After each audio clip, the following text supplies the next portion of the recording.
Good afternoon, and welcome to the weekly dialogue with the National Slate of LaRouche candidates. And today, for a change, we are all here together in the studio. I'm Diane Sayre from New Jersey. Here we have Lyndon LaRouche, Keisha Rogers from Texas, Bill Roberts from Michigan, Rachel Brown from Massachusetts, and Dave Christie from Washington. And Lynn, why don't you go ahead? Well, this is a very special occasion and requires a dedication as opposed to simply an introduction.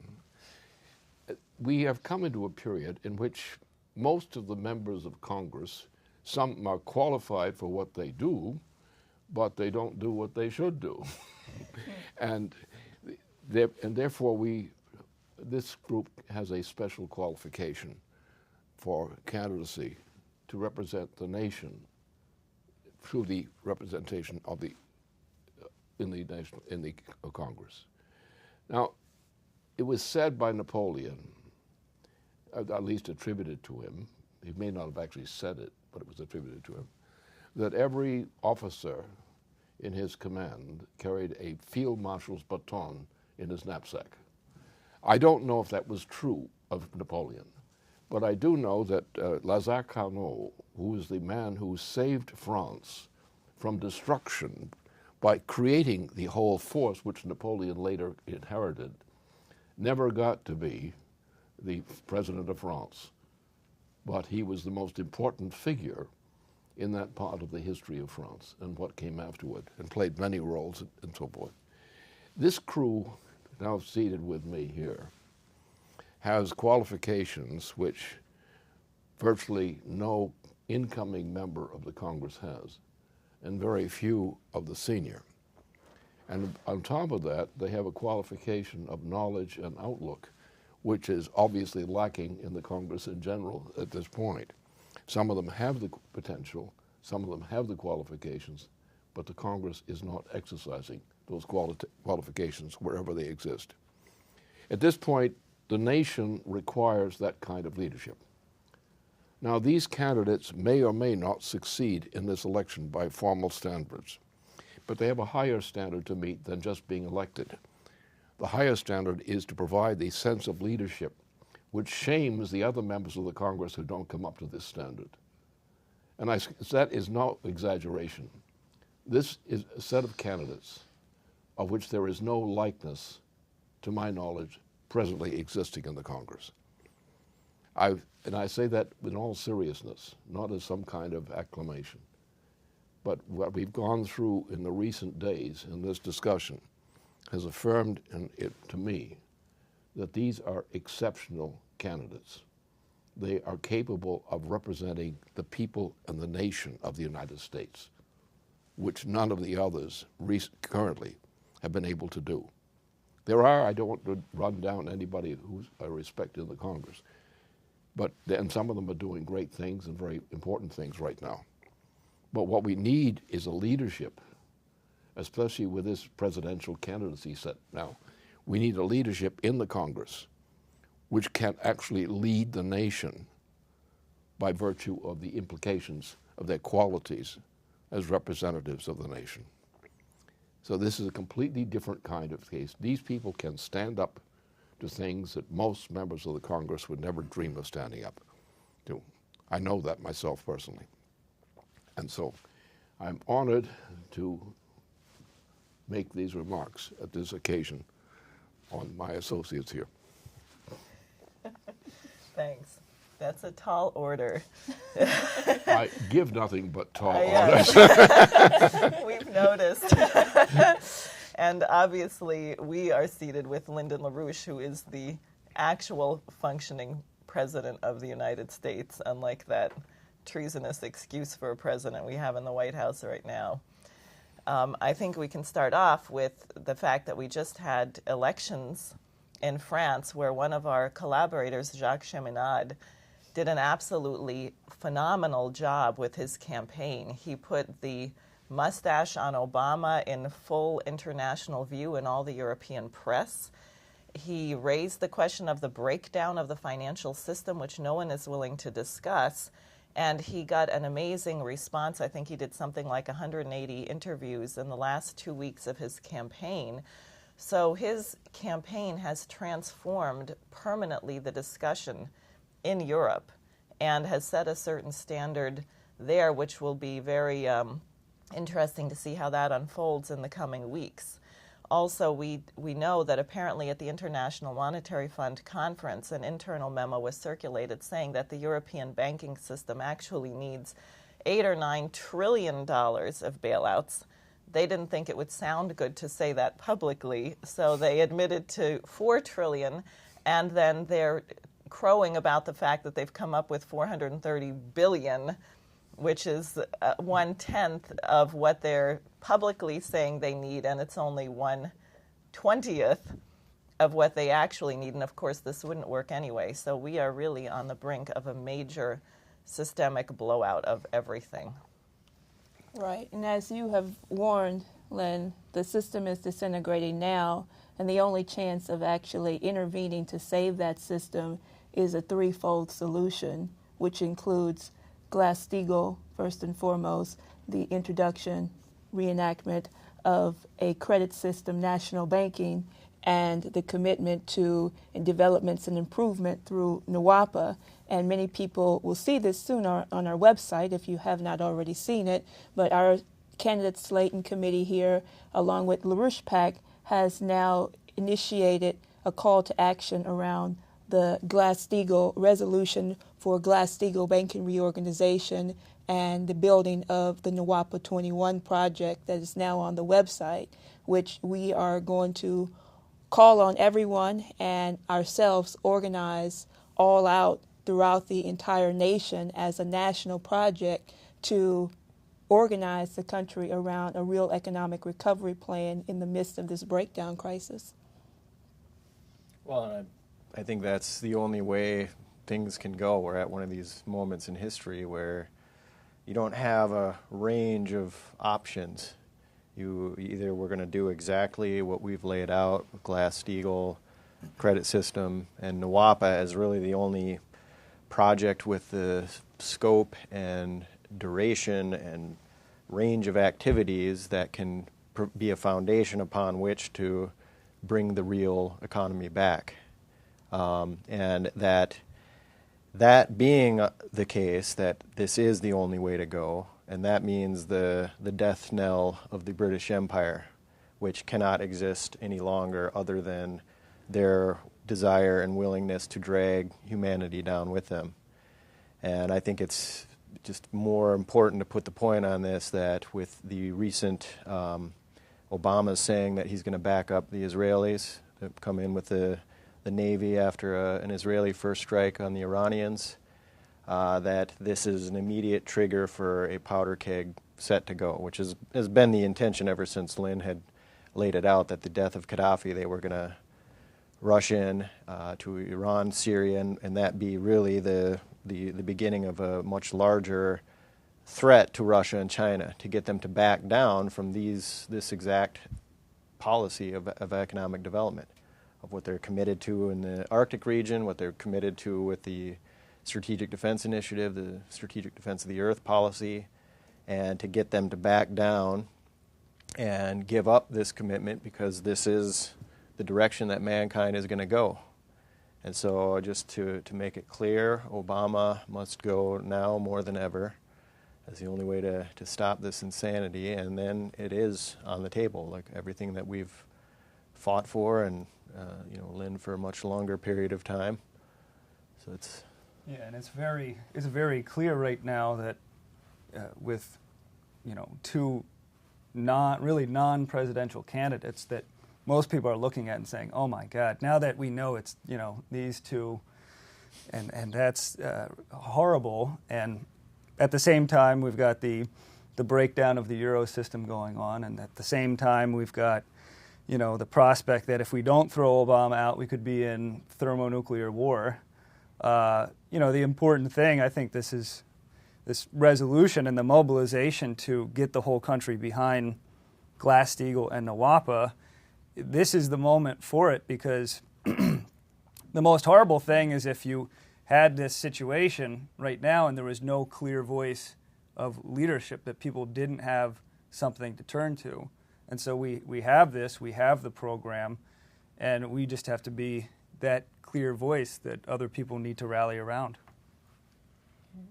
Because what we're seeing right now, as you brought up with the other candidates, is that no one else is going to address the fundamental collapse of civilization itself. And obviously our platform of these three principles is the only clear solution.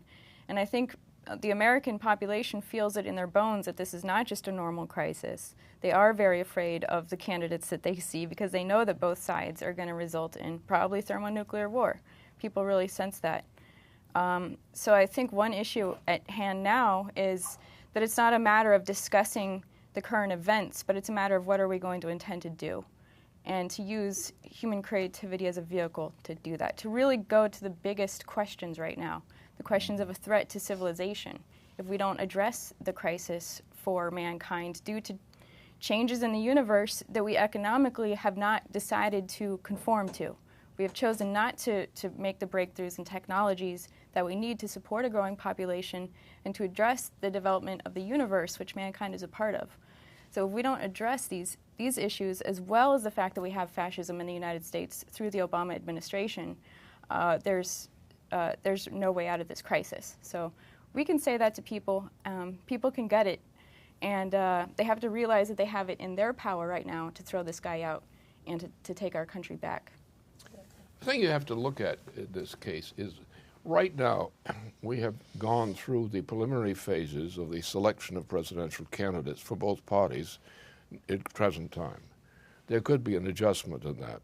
This is not really the final answer, but it's very close to being a final answer. And that fact is rather terrifying. Because what the problem is that no one among all the prospective possible candidates for president that you would consider as serious types of candidates have stepped forward to replace this bunch of clowns. And when you condemn in the worst crisis which humanity has known so far, because mankind has never before faced the active threat of a thermonuclear crisis of this dimension. Nothing like it. And nobody who's qualified, mentally and otherwise, has stepped forward to place themselves as a prospective president in a serious manner. There are people in the Congress who I could pick out as, from the standpoint of qualified to be president.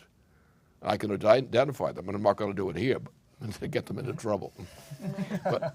but they do exist. But no qualified candidate for president has come forth to seek the nomination as president. If they are, there's some obscure person who's not been mentioned heretofore. But qualified candidates, they don't exist. And this places the United States in great jeopardy as well as the world as a whole. We're looking at not only the immediate breakdown crisis of the world economy, especially the transatlantic region. Russia and China and India are in better condition than the nations of Europe or the nations of the Americas.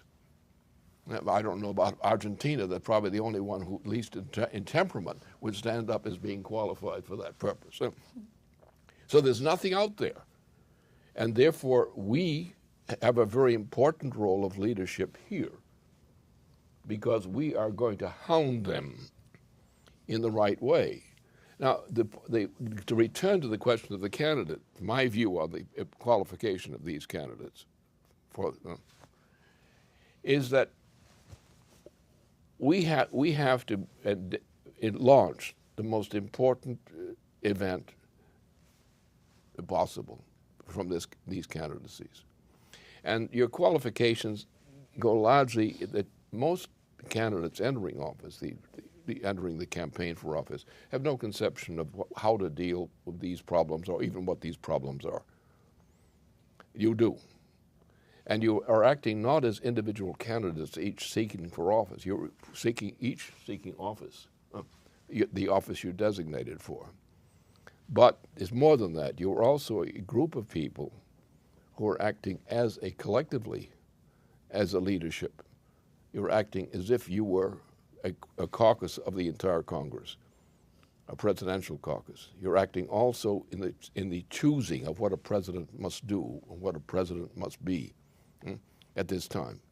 And doing this is extremely important because since nobody else as nominal candidates is doing this of this way, you have a responsibility of putting yourself forward, both as individual candidates for office, but a team of candidates which is going to set the standard which we demand the other candidates meet up to. I think going back to what with Jacques' campaign, what Jacques Cheminade did in France, towards the end, what he had said in talking to the voters, saying, "A vote for me, I will be," maybe I'm phrasing it wrong, the sword in the back of the incoming president, with the idea that the pressure of what he stood and fought for, not as in some sort of trying to appeal to the masses, but laying out very clearly what the issues were, fighting on the question of the fascism and austerity that we're seeing in Europe, referencing Obama with the Hitler mustache from that standpoint, what he did on this whole Eurex scandal, the short selling of the French bonds and whatnot, that he consistently just hammered at this, not from some vote for me standpoint, but by standing on principle and rallying a nation to that principle. And that's what we have to do. And what Lynn is emphasizing is to take a nation which has lost hope in the political process and rally them around these core constitutional principles. Right. One aspect, I think, which we really are unique is our presence in the streets of the United States.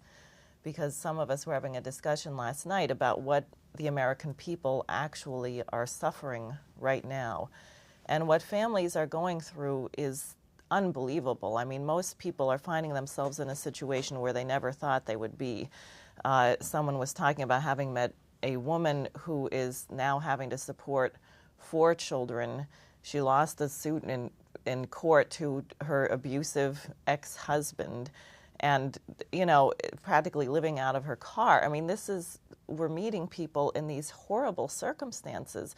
Or you take, Bill, the part of the country where you're from. We were there briefly out organizing in Detroit, and you see these highly skilled people in their 60s and 70s who are a gem, are the wealth of the nation, and they're just being treated like dirt. And I think that most of the so-called leadership in this country has decided that they just are not going to look at this. They don't want to consider it. That's not how you measure things. We're going to say we're in a recovery because we got the stock market to go up by, crushing the poorest, weakest members of the population. And therefore, when you speak the truth, it actually does resonate in a way that's very different in the past, so that what we saw with Jacques' campaign and the response that we're getting as we go out and organize is reflective of the fact that we really are in a revolutionary moment. We're at a breaking point where people know it's going to go one way or the other, and that they literally are not going to survive unless we change the policy. Well, the question also is posed, how do you inspire someone like that? How do you give them a sense of empowerment?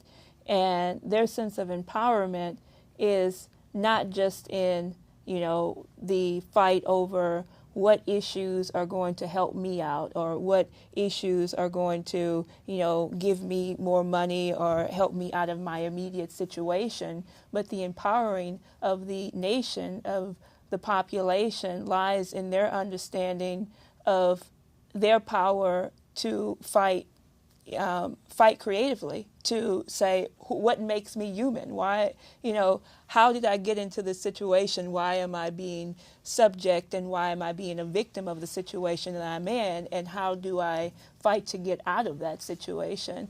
And, as the unique quality of what we represent, that's something that we're bringing to the American people, that most people don't go out into the field, don't go out and talk to people.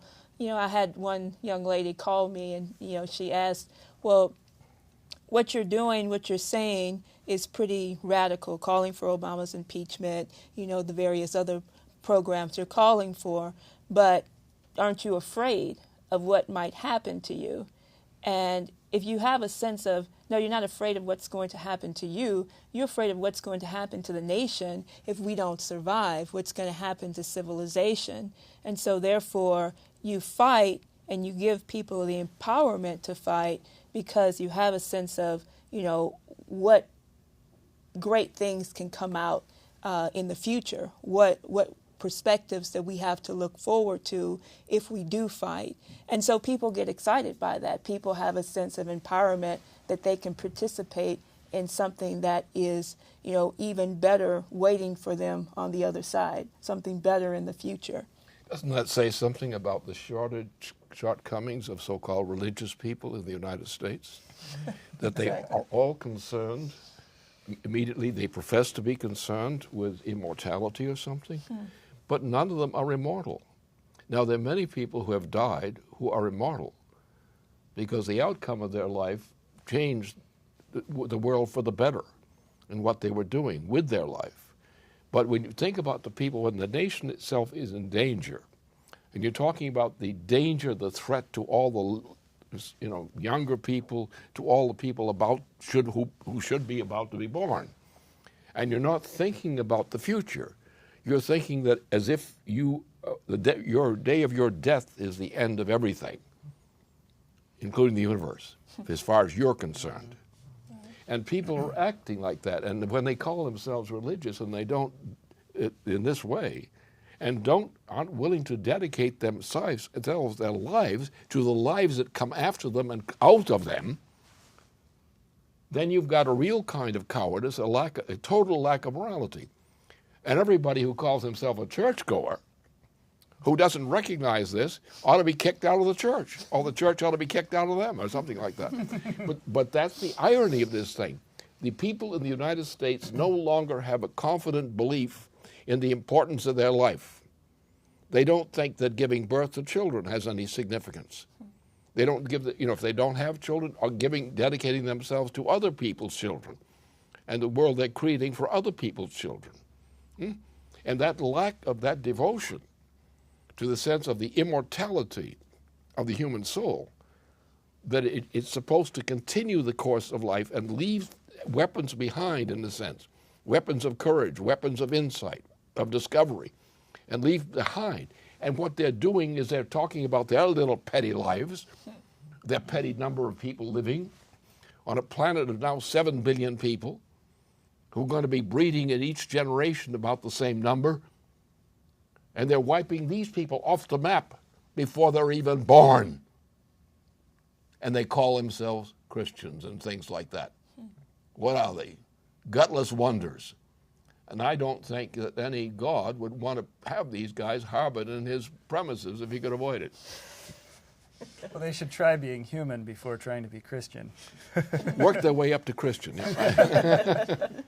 Actually, just on that note, I mean, that's the issue of immortality is the credit system.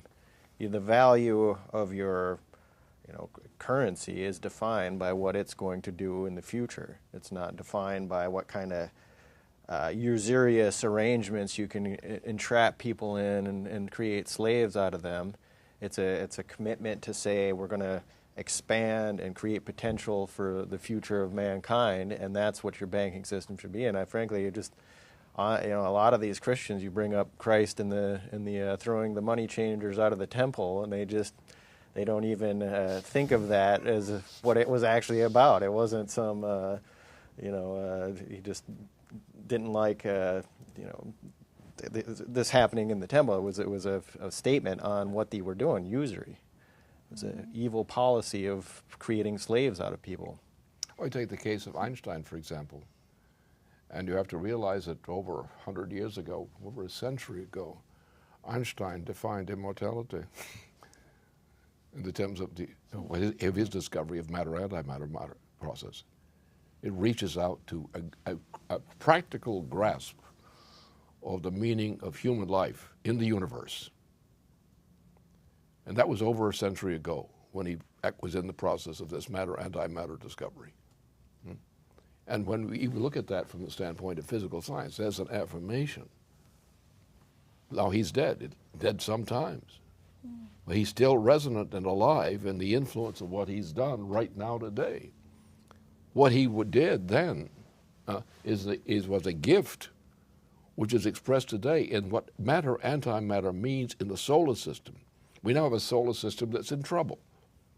As a solar system, we are in a situation where we have a vulnerability that one big rock of a certain size hitting Earth could wipe out the human species. And we have an obligation to mobilize science, as we now have some of the technologies to do that, to mobilize science, to assure the continuation of the human species. But we're not doing that. Obama just shut down God.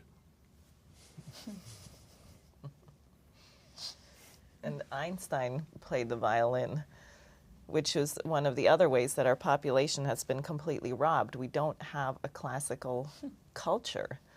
And we've been discussing this a lot lately. You've been bringing it up on the weekly report, this whole question of time and the question of the way that the universe itself works is embodied in classical composition. And you think of the evil of denying this to our young people, and then you look at what people consider to be entertainment today, and everything is an assault on creativity. Everything is designed to lock you into just straight sense perception. And that's death. That is the end of immortality, because everything that's physical is not going to be in its same form in some future point. So as soon as you're locked into reliance strictly on senses, seeking out pleasure, avoiding pain, that's the end of civilization. And that's one of the key fights, that's one of the key contributions that we can bring to the populations of the United States and internationally, wherever we're organizing. And it is joined, this question you're bringing up with classical culture is joined up with the question of the identity of our population in general, which I think we can affect with something like NWAPA. I think there are a lot of people out there that don't have jobs or are young and they don't have a sense of identity of what they're going to do with their life, what it means. If we give them a mission through something like NWAPA, that is the other side of the question of their identity, which is reflected in this cultural question of beauty as a principle in the universe. Yes. It's the apperception of beauty, as opposed to the direct perception of it. The sense of a feeling of beauty, not necessarily the sensual experience of beauty, but the feeling of beauty, the feeling of certain kinds of thoughts and work is beautiful.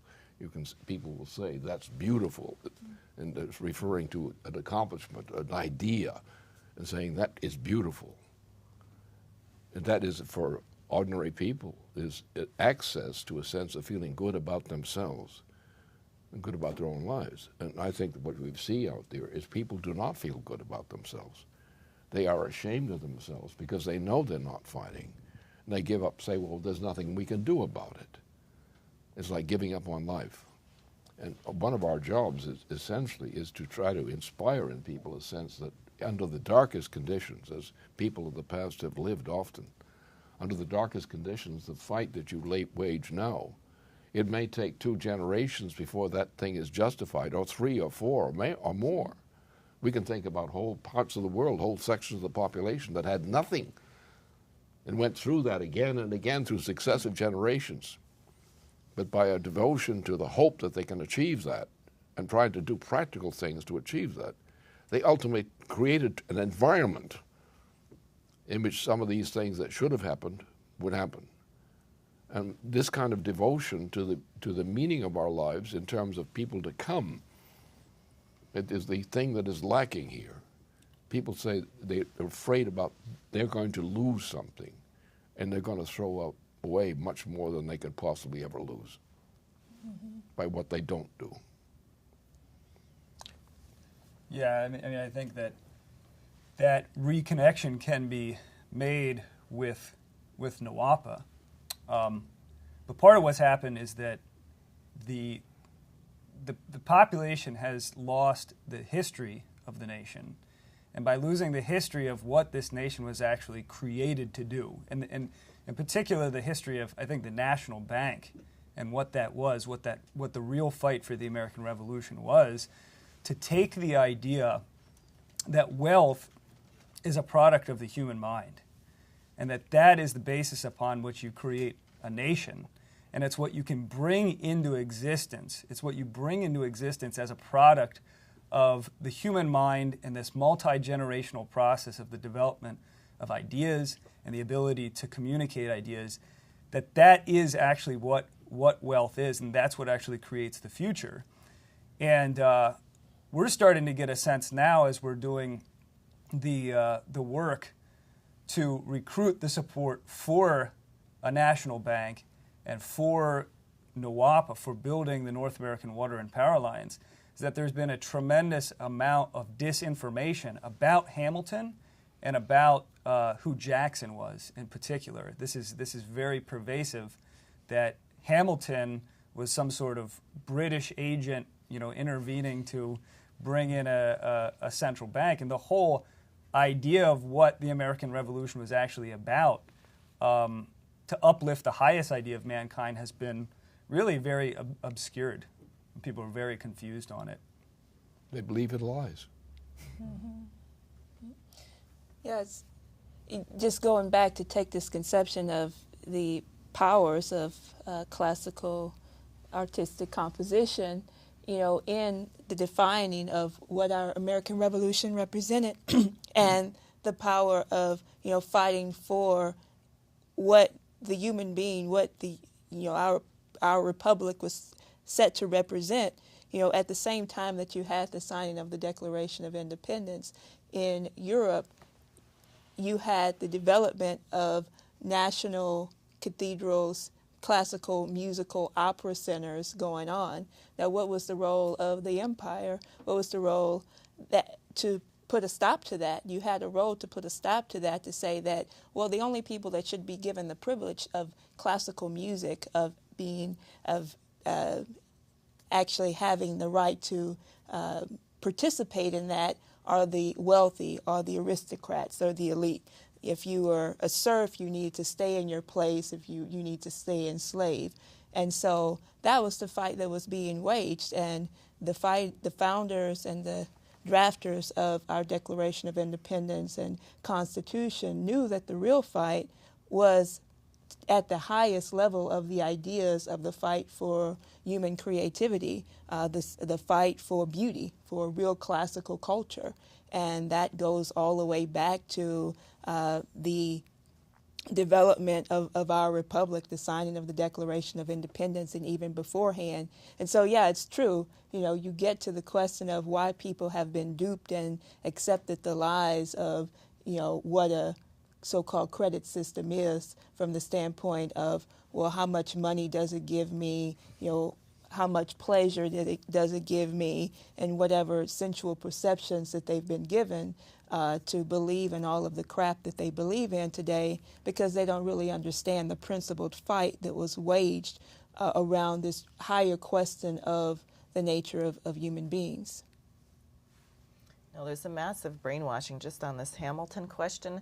And I would just like to say, for the record, that Aaron Burr was a total traitor, British agent.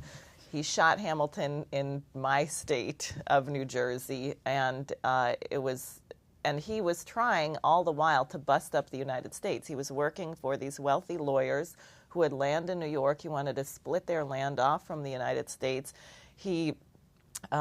Later, you had Andrew Jackson, the thief, crook, who destroyed the National Bank, who was in exactly the same treasonous tradition. And I found out some of these populist networks are actually, I forget what the name of it is. There's a little video on YouTube called, I think it might be called The American Dream or something, and it's supposed to be a cartoon about how some poor guy gets ripped off on his mortgage. And it all comes back down to the fight between Hamilton and the people who opposed him. And when Burr kills Hamilton, the cartoon character says, "Good shot." I mean, it's that explicit. And so you have people like the Ron Paul supporters, the Kucinich supporters, as Michael Kirsch has been pointing out in his videos, who they know that something's wrong. They know that the Federal Reserve is unconstitutional, and they don't have a clue about what is the nature of the United States. and the goodness of the United States. So we had a government that actually was based on the principle of agape. Our government was based on a genuine love of the divine spark of mankind and human creativity, and that the people who devised this credit system were actually able to take a concept which you would say is not, formal. It's not formalizable in a certain sense, but they were actually able to devise a system which allowed the development of the most noble aspects of the human identity. And this is what we really have to get across to the population, because there are many well-intended people who are behaving like complete idiots on these questions. Yeah, it's true. Just on that idea that our country was founded on a beautiful principle, that was the beginning of the credit system in Massachusetts, where we didn't have enough actual currency in the country, so the government of the Massachusetts Bay Colony said, well, we're going to coin our own currency. We're going to issue our own currency, so that instead of our people being foreclosed upon and being left without jobs and left to the whim of the merchants in London, we're going to stimulate our economy here and allow for people to be human, to develop, to have lives, and to engage in a betterment process. So we issued our own currency right here in 1652, I believe, the Pine Tree Shilling, and that was the beginning of the credit system. Then, which you saw later with Hamilton. So this was the beginning of our nation. We said we're going to look out for the people, not for these private financial interests. You have to recognize that this crazy character, actually, what he did as becoming president, he had already ripped off an Indian tribe, a highly civilized Indian tribe, with an existing treaty with the United States, the Cherokees. And the purpose of that was to set up the slave system in the South, because they wanted to move the slavery system into an area where it was warmer, and in order to have the slaves be cheaper. Because if you had to keep them warm, then you couldn't use them. That would make them more expensive. So that was the system. And he did that. That was what he did. And then the whole thing was a swindle. The shutting down of the National Bank system was another swindle of the same kind, which goes on to this day. People still believe in that nonsense. And without what Jackson did, under the direction of bankers like Burr and the successor, that without that, we couldn't have had the Civil War. It was Burr and Company who organized the Civil War, and it was Jackson who made it possible as president. He set the process in motion. Well, remember, 37. Jackson is now just out of the presidency.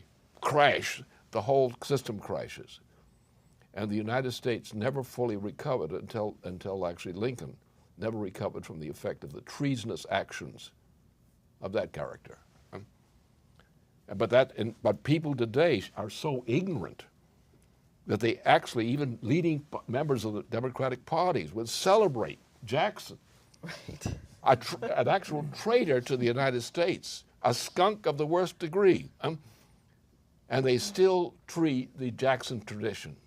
That shows you what the problem today is. Our people are still stupid.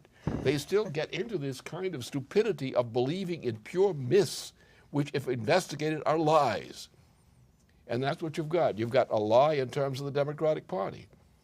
You've got, as a president, that's a lie. You've got the lies in the Republican Party. You get more lies there. You get more for your money. Well, like Scott Garrett, for example, who Diane's running against with his whole thing on the getting rid of the preamble. But it just shows a complete lack of understanding of principle, that they want to reduce the Constitution down to the idea of the general welfare, posterity, and sovereignty are just irrelevant fluff that happened to be inserted. And frankly, I go back to like the whole Tea Party, that this was at first it was just an organic outpouring, a part of the mass strike process where they saw Obama, who wanted to kill them with the health care bill. They saw the bailout that was killing them that way, and they had this spontaneous outpouring. And then Republican Party networks move in and try to grab it and turn it into this anti-tax thing, as if, I mean, we've cited this before, but on the Declaration of Independence, the issue of no taxation without representation was number 17. Ahead of it were a whole list of this quality of the human soul that was primary, that we weren't going to live under the rule of the British Empire and it's be subject. And well, ironically enough, for the right-wingers and the Tea Parties, one of the big concerns in the Declaration of Independence was the British weren't allowing immigration. There you go. Yeah, but it's just a question of principle. So that's by fighting this on the level of what we're laying out with Glass-Steagall, the credit system, NWAPA, and with all of the extended aspects of what NWAPA is, that brings that back in. But it's all based on this principle of the true immortal mission of preparing for the coming generations. And that's what your banking system should be about. It's not some control mechanism, but it's to facilitate growth of the future of society. Mm-hmm. Yeah, the question is, it's how do you unify sovereign nation states around a common aim for mankind? And everything that we're discussing here, is the way that has to be approached, from this very fight over the nature of the creative powers and the contributions to the commitment to progress in civilization and society. And what you're seeing right now with the collapse of the system, what was just introduced or announced by the IMF, this continued bailout policy, fraudulent bailout policy that is going to destroy nation states, on top of the fact that you have a Hitler in the White House that's pushing a policy on behalf of his British puppet masters for thermonuclear war, World War III. And the only way that you're going to empower people to fight against that, to overcome their fears, is by taking up this very mantle of what we've proposed here and what we're discussing from the standpoint of why is it that the powers of human creativity, of real classical culture, classical beauty, has been stripped from the population, and how are we going to fight to restore that again? You even go, I was discussing this before, you go to operas today, and the composers of, or should I say, the directors of operas today, taking the works of Verdi and taking the works of Mozart and others, are just destroying it because they want to be popular. They want to say, well, I have to do something that's going to look good to the population. A lot of people don't like that old opera stuff, and it's not sexy anymore. So we have to do something to make it sellable to the population. Well, you don't need to make Mozart sellable, because after so many hundreds of years, Mozart is still adored, still loved. Unlike the top 10 charts, people, they have these songs up, rap songs, whatever songs, up every day, and they're up for a day, and then people are like, what was that? I forgot about that already. How is it that someone like the mind of a Mozart can stick around for generations and generations and generations and still have the most powerful effect that it did when Mozart was first composing? So that's what people have to get over and really fight to understand, is that classical music is not just something that's like, well, if you're into that kind of stuff, it's all right, it's cool, but if you're not, oh well. But it's something, a higher quality and principle that transforms the mind to be able to fight in a way that you never thought you could fight. Let's consider a point which we haven't taken up here so far in the discussion so we don't lose it. We're faced right now, and the full impact of this has to be understood by people out there, because they're not getting it, they're not getting the point, that we're on the verge, and the President of the United States has announced his intention to move in that direction. He has proposed that the United States government back up a war against Iran by encouraging Iran and Israel to go into Iran to try to destroy the place. And they're going to take the Israelis, get them to fight the war, which will be actually an extermination of the Israelis. You want to eliminate Israel entirely, start that war. Because what Obama has done to ensure that the citizens of Israel are exterminated this time is he's going to have the United States forces continue that war. Now, if the United States were, under Obama, to continue that war as the president has committed himself to do, Israel, the Israelis, will become extinct, because that will trigger a thermonuclear war from which nothing in that region of the world will survive. And similarly, we have a similar case now. This president has moved to shut down space,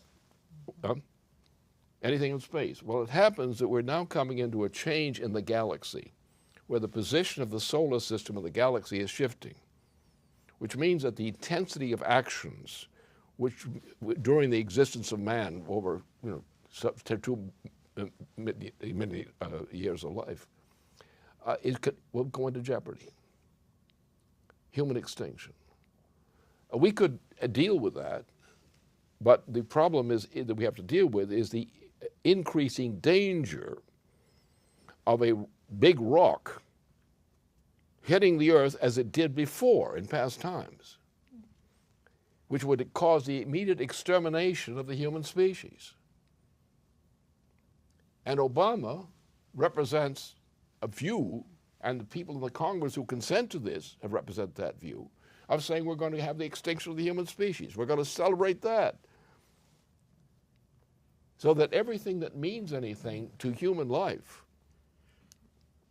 you have the example of the effect of a thermonuclear war, which is what Obama will start. If the Israelis are told to go into Iran and make as much of a fuss as they can there, and if the United States, according to our president, is going to continue that war by his assertion to complete it, would mean at that point the alliances in the planet today would go into a thermonuclear war from which the probability even, not the certainty necessarily, but the probability of the extermination of the human species would be the event which celebrated this president's presidency.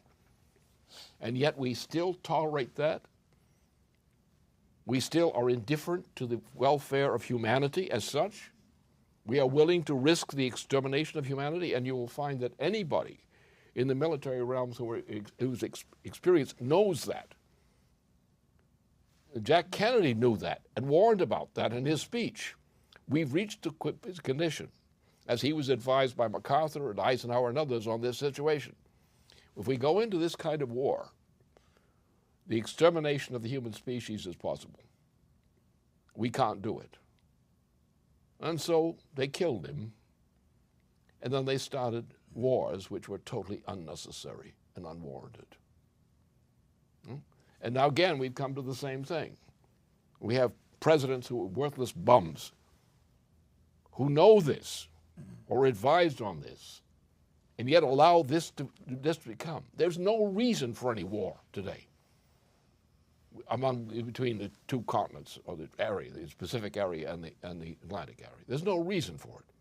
There's no purpose to it. If the war is going to be fought, it's going to be an extermination war.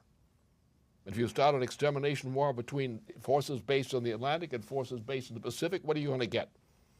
You're going to get the American submarines coming up with their thermonuclear equipment. They're going to launch one round, what the submarines can launch at that point. And that is quite a blow. And the minute those submarine balls are elevating to strike Russia and China and probably India too, then Russia and China will respond with their balls, so that they don't, if they are exterminated, they'll say, you're going to take you too. And this president who's unfit for office is now the tool chosen by his British masters to launch such a threat of war. Because the British don't intend to get clobbered in return. They intend to scare the pants out of the Russians and the Chinese and others in the hope that they cause them to surrender. And then the British can kill these guys off at their leisure with their own weapons.